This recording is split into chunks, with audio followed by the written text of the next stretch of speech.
ஐக்கிய நாடுகள் சபையின் மனிதர்மிகள் கூட்டத்தொடரில் கலந்து கொண்டிருக்கும் உலகத் தமிழர் பேரமைப்பினுடைய தலைவர் அருட்தந்தை எஸ்.ஏ. இமானுவேல் அவர்களை லங்காஸ்ரீ மற்றும் ஐபிசி தொலைக்காட்சியின் செவிகளோடு இணைத்திருக்கின்றோம். வணக்கம் அருட்தந்தை. வணக்கம். ஐக்கிய நாடுகள் மனிதர்மிகள் சபையில் கடந்த காலம் கால நீடிப்பு வழங்குகின்ற அந்த காலப்பகுதியிலும் நீங்கள் இங்கு தரித்திருந்தீர்கள். தற்போதும் கூட நீங்கள் இந்த கால நீடிப்பு வழங்குகின்ற இந்த கால எல்லையில் இங்கு இருக்கின்றீர்கள். இந்த விடயத்தை நீங்கள் முழுமையாக ஏற்றுக்கொள்கின்றீர்களா? ஏற்றுக்கொள்வது அந்த சொல்யூஷன் அதை பற்றியில் எங்களுடைய நிலைமை என்னென்றால், இலங்கை தமிழருடைய பிரச்சனை நீண்ட காலமாக இந்த ஐக்கிய நாடுகள் சபையின் கவனத்தில் இருந்தது. நான் அதை கடந்த 26 ஆண்டுகளாக நான் பின்பற்றி வருகின்றேன். நாங்கள் எடுத்துக்கொண்ட, அதாவது தமிழ் மக்களுக்கு மண்ணும் மக்களையும் காப்பாற்ற எடுத்துக்கொண்ட வழிகளை சர்வதேசம் முழுமையாக எங்களை ஆதரிக்கிறது. முதல் தடவை நான் இந்த இடத்துக்கு வந்தபொழுது லாரன்ஸ் சிலகர் என்னை கூட்டி வந்தார். என்னோட கதைக்கத்தன்னும் அந்த நார்வீஜியன் பேரமர்ந்தவன் அவர் விரும்பவில்லை. ஏன்னா நாங்கள் எல்லாம் டெரரிஸ்ட்னு சொல்லி நான் அவரை விடவில்லை. நான் இங்கே வந்தவருக்கும் ஒரு கிறிஸ்தவ குருவண்ட மட்டிலையும் ஒரு தமிழர்ந்த மட்டிலையும் மக்களுடைய பிரச்சனையை சொல்வதுதான் எங்களுடைய முக்கியம். இப்படியாக நாங்கள் தொடர்ந்து வந்து எங்களை இன்னும் பயங்கரவாதின்னு சொல்லி எங்களை சந்திக்காத இந்த சர்வதேச சமூகம் 27 நாடுகளை தடை செய்தது, எல்லாம் பயங்கரவாதிகள். அதன் பின்பு போர் முடிந்ததும் மஹிந்த ராஜபக்சே என்ன சொன்னார் என்றால், 20 நாடுகள் எனக்கு பணமும் ஆயுதமும் கொடுத்து இந்த இதை வெற்றியாக முடித்துருவார். அது வெற்றி கண்ட உடனே அவர் மற்ற பங்கம் திரும்பிட்டார். அப்போ உதவி கொடுத்த நாடுகள் எல்லாரும் ஹியூமிலியேட்டட், அதாவது தங்களை சொல்ல கேட்க மாட்டேன், அதாவது மேற்கத்திய நாடுகளை கேட்கவில்லை. அப்போ திரும்பினா பிறகு இவன் அமெரிக்கா ஒரு ரெசல்யூஷனே கொண்டு வர பார்த்தது. அது தோல்வியடைந்தது. ஏனென்றால் அப்போது இருந்த டான்ஜியத்திலக்கா இந்த இங்கே சின்ன நாடுகள்லாம் திரட்டி இவங்கள் வெள்ளக்காரங்கள் மேற்கத்திய நாடுகள் எங்களை நாடு எதிராக வராங்கன்னு சொல்லி அதை தோற்கடிச்சாங்க. 2 தடவை தோற்கடித்த பின்பு தான் இந்த ஒரு ரெசல்யூஷன் வெற்றி அடைந்தது. ஏனென்றால் நாங்கள் உலகத்தமிழர் பேரவையின் சார்பாக உலகம் முழுவதும் நானே சுற்றி வளர்த்திருக்கேன். ஒரு 4-5 தரம் போயிட்டேன் உலகத்தை சுற்றி. ஏன் போனால் என்றால், வெவ்வேறு நாடுகளுக்கு சென்று நாங்கள் எங்களுடைய இதை விளங்கப்படுத்தி கடைசியாக இந்த ரெசல்யூஷன் கொண்டு வரப்பட்டது 31 அது ஒரு பெரிய வெற்றியாக தான் நான் எடுத்தேன். ஏனென்றால் ஈட்டிலே நாங்கள் இலங்கை அரசாங்கத்தை ஒரு சர்வதேச வலைக்குள்ளே போட்டுவிட்டோம். நீங்கள் கூறுகின்ற இந்த சர்வதேசத்தின் வலைக்குள் இலங்கையில் வெளுத்தப்பட்ட விவகாரங்கள் அனைத்து விவகாரங்களும் நிதர்சனமாக இருந்தாலும் கூட, இலங்கை அரசாங்கம் எதனை தான் சர்வதேச ரீதியில் செயற்படுத்த வேண்டும் என நினைக்கின்றதோ அந்த விடயத்திற்கு கூட்டமைப்பு முழுமையான ஆதரவு வழங்குகின்றது. அதன் அடுத்தபடியாக சர்வதேச ரீதியில் புலம்பெயர்ந்திருக்கக்கூடிய டயஸ்போரா என்கின்ற வகையில் உங்கள் அமைப்பு உட்பட இன்னும் ஒரு சில அமைப்புகளே முழுமையான ஆதரவை வழங்குகின்றன என்கின்ற விமர்சனம் இருக்கின்றது. அதுக்கான காரணம் என்ன? விமர்சனம் என்று கூற முடியாது. அவர்கள் ஒவ்வொருவரும் தந்தன் அமைப்புக்கு இணங்க அவர்கள் தங்கள் முன்னேற்ற பாதைகளை தேடுகின்றார்கள். நான் அவர்களை விமர்சிப்பது கிடையாது. எங்களை பொறுத்த மட்டிலே நான் சொல்லியிருந்தால் இது ஒரு கடுமையான ஒரு ரெசல்யூஷன். இலங்கை அரசாங்கம் இலங்கை மக்களுடைய போக்கை நன்கு அறிந்தவன் என்ற மட்டிலே அவர்கள் தங்களுக்கு சார்பாக வரும்பொழுது, அதாவது இந்த 20 நாடுகளிலிருந்து கையை நீட்டி காசையும் ஆயுதத்தையும் வாங்கினவர்களானே அதே நாடுகள் கேட்டது, எங்களுடைய பணத்தாலேயும் எங்களுடைய ஆயுதத்தாலேயும் நீங்கள் என்ன செய்தீர்கள் என்று. அப்போ மறுமொழி கொடுத்தார்கள், அது எங்களுடைய சொந்த நாட்டு விஷயம், அதை பற்றி கேட்காதீர்கள், நாங்கள் சவரன் சொல்லி சொல்லுறாங்க. பாருங்கள், பணம் வாங்கியக்கே அப்படி கதைக்கிறீர்கள், பணம் முடிந்த பின்பு ஆக்களை அழித்த பின்பு இப்படி கதைக்கிறார்கள். எங்களுக்கு இல்லை. இது இலங்கை ஒரு லாஃபிங், ஒரு சிரிப்புக்குரிய ஒரு நாடாகிட்டு. ஏன்னா தங்களுக்கு சார்பாக பணமும் ஆயுதம் பெறும் பொழுது சர்வதேசம் தேவையாக இருக்கின்றது. அது முடிந்த உடனே சர்வதேசம் தேவையில்லை, நாங்கள் கதவை பூட்டி போட்டு எங்களுக்குள்ளது. என்னத்துக்காக அவர் பணம் கொடுத்தார்கள்? எங்களை குற்றஞ்சாட்டி எங்களை அழிக்கணும். இப்பொழுது சர்வதேசத்தின் பொறுப்பு முக்கிய பொறுப்பு இவர்களை பிடியிலிருந்து விடக்கூடாது. சென்ற வருடம் இந்த மாதத்திலே நானும் சுமந்திரனும் இன்னும் பலர் 13 பேர் சேர்ந்து வாஷிங்டன் அங்கே போய் நாங்கள் விவாதித்தது என்னவென்றால், இலங்கை ஒரு விதத்திலேயும் இந்த ஐக்கிய நாடுகள் சபையின் அஜெண்டாவில் இருந்து எடுத்துக்கொள்ளப் போகிறது, தொடர்ந்து இருக்க வேண்டும், அந்த பிடியிலே இருக்க வேண்டும், அந்த பிடியை விடக்கூடாது. அதைத் தொடர்ந்து தான் இப்போ யுஎஸ் இல்லாதபடியால் இங்கிலாந்தும் மற்ற நாடுகளும் இவைகளை கட்டாயமாக வச்சிருக்க வேண்டும். இந்த வச்சிருக்க வேண்டும் என்ற விஷயத்தை நாங்கள் நிற்கக்கூடாது. தமிழருக்கு மாத்திரம் இது நன்மையானது, இது முழு நாட்டுக்கு நன்மையான ஒரு விஷயம். ஏனென்றால் போர் முடிந்த பின்பு என்ன விதமாக சமாதானம் நல்லிணக்கத்தை ஏற்படுத்தலாம் என்ற பாதையிலே முதல் அறிய வேண்டியது உண்மை, அதன் பிறகு நீதியிலே என்ன குற்றங்களை கண்டுபிடிக்கிறது, அதன் பிறகு டிரான்சிஷனல் ஜஸ்டிஸ் என்று ஒன்று இருக்குது. அதாவது நாங்கள் மீளவும் இலங்கையிலே நல்லிணக்கத்துடன் வாழ ஒரு வழி இருக்கின்றது. அதை பிழையாக விளக்கி சிங்கள மக்களை ஏமாற்றுகின்றார்கள். இது இலங்கை இப்போ இருக்கிற நிலைமையில் அரசாங்கம் ஒரு திசையிலே அல்ல, 2 திசையிலே போய்கொண்டிருக்கு. தலைவர் ஒரு பக்கம், பிரைம் மினிஸ்டர் ஒரு பக்கம். இந்த இங்கே வந்திருக்கிறார்களும் 2 குரூப்பாக வந்திருக்கும். ஒருவர் அரசாங்கத்துக்கு சப்போர்ட்டாக கோ ஸ்பான்சர்னு சொல்லினோம், கையொப்பம் மற்றவர்கள் அது கூட தென்னிலங்கையினுடைய ஒரு மிகப்பெரும் ராஜதந்திரமாக ஏன் உங்களால் பார்க்க முடியாமல் இருக்கு? அதாவது ரணில் அவர்கள், நீங்கள் இதே மன்றத்தில் என்னுடைய வழங்கிய செவ்வியொன்றில் குறிப்பிட்டிருந்தீர்கள், ரணில் என்பவர் கடந்த கால நிகழ்கால செயற்பாடுகளை விட அவர் ஒரு அரசியலில் சிறந்த நரி என்று குறிப்பிட்டிருந்தீர்கள்.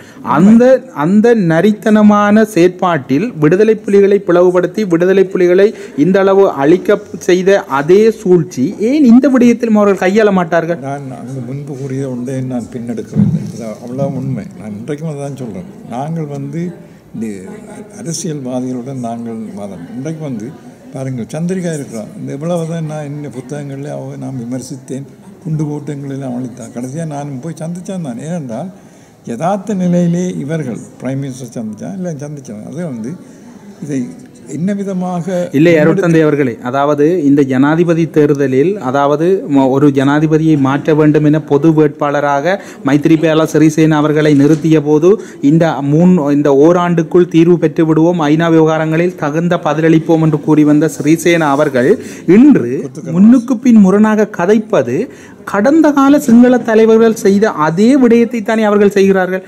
இன்னுமே அப்போது தமிழ் அரசியல் தலைமைகள் இதனை நம்ப வேண்டியிருக்கின்றது. அந்த நம்ப இல்லை. இப்போ எங்களுக்கு என்ன அடுத்த ஆல்டர்னேட்டிவ் வேறு வழி என்னன்றது பார்க்கணும். நீங்கள் அதை பார்க்காமல் சும்மா எல்லாத்தையும் விட்டுட்டு போக வேண்டும்.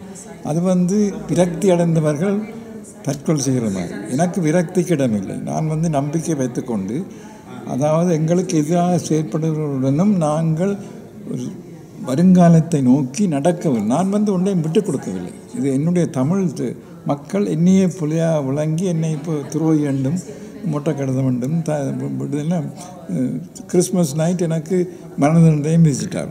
ஆனால் நான் என்னுடைய வழியை விட்டுக் கொடுக்கவில்லை. நான் இது செல்நாயத்துடைய மேல் செய்த, நான் டிஎன்னுடைய மேல் செய்த, நான் பிரபாவுடைய மேல் செய்த, நான் இப்போ மேல் செய்த, நான் ஒரு குருவண்ட மட்டில் எனக்கு தெரியும் உண்மை எங்கே இருக்குது, நீ எங்கே. நான் ஒரு நாள் இன்றைக்கு யாழ்ப்பாணத்தில் இருக்கிறேன், இந்த இலங்கையில் இருக்கின்றேன், இருந்தோண்டு எல்லாத்தையும் பார்த்து கொண்டு வரேன். அங்கே நடக்கிற விஷயங்களை நான் விமர்சிப்பது பொருசியல் நான் விமர்சிக்கவே இல்லை.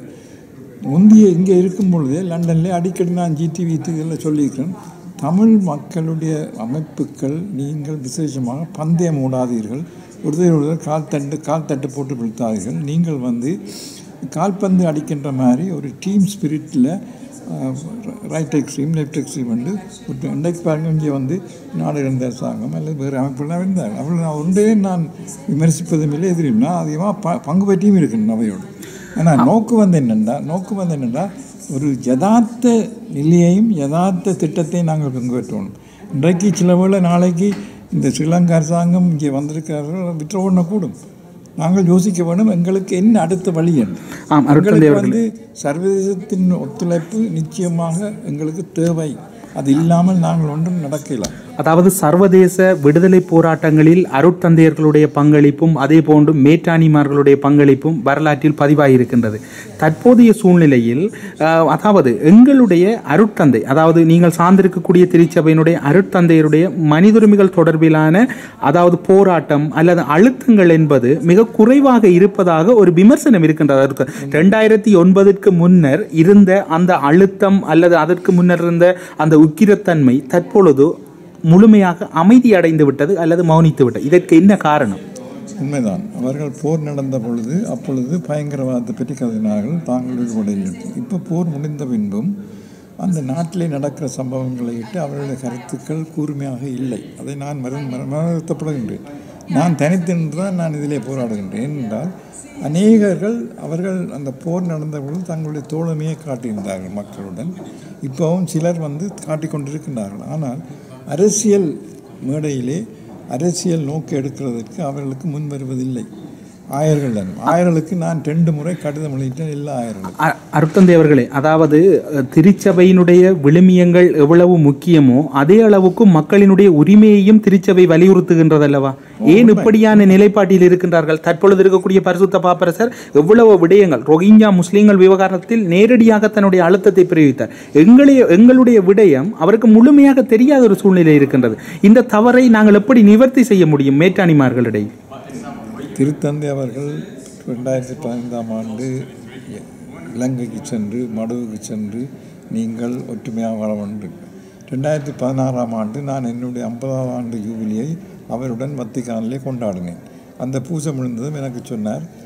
நான் சொன்னேன் நீங்கள் போயிட்டு வந்தது நல்லவன்னு சொல்லி. அப்போ எனக்கு சொன்னார், நீரும் போய் இலங்கையில் நல்லிணக்கத்தை கொண்டு வர முயற்சிக்க அந்த இதில் அதாவது தலைவர் சுசினா என்னை வளர்த்தது மாத்திரமல்ல, பாப்பரசனை ஊக்கப்படுத்தும்படியாக தான் நான் அங்கே போனேன். இப்போ நான் அதை செய்ய தென்பகுதிக்கும் சில ஏற்படுத்தி வந்து கொண்டு ஏன்னா எனக்கு 7 ஆயர்கள் நம்முடைய மாணவர். காளி, சிலோ, அன்றாஜ் எல்லாம் நம்முடைய மாணவர். ஆனால் அவர்களுக்கு அந்த ஆர்வம் குறைவு. அந்த சிங்கள ஆயர்கள் சிங்கள திருச்சபைக்கு இந்த நாடு ஒற்றுமையாக சமாதானமாக வாழ வேண்டும், உண்மை என்னென்று அறிய வேண்டும், அந்த உண்மையை வெளியிலே கொண்டு வரணும், இந்த ஆர்வம் குறைவாக இருக்குது. என்ன செய்கின்றது? எங்களுடைய தமிழ் திருச்சபையும் எல்லாரும் இதிலே ஆர்வம் கொண்டவர்களாக இல்லை. அது நான் மறந்துகின்றேன். இல்லை, எங்களையும் 8 பேர் போய்விட்டார்கள் இல்லையா? அப்படி கொடுத்திருந்தும் இந்த தமிழ் திருச்சபை தலைவர்கள் எத்தனையோ செய்ய இருக்கின்றது.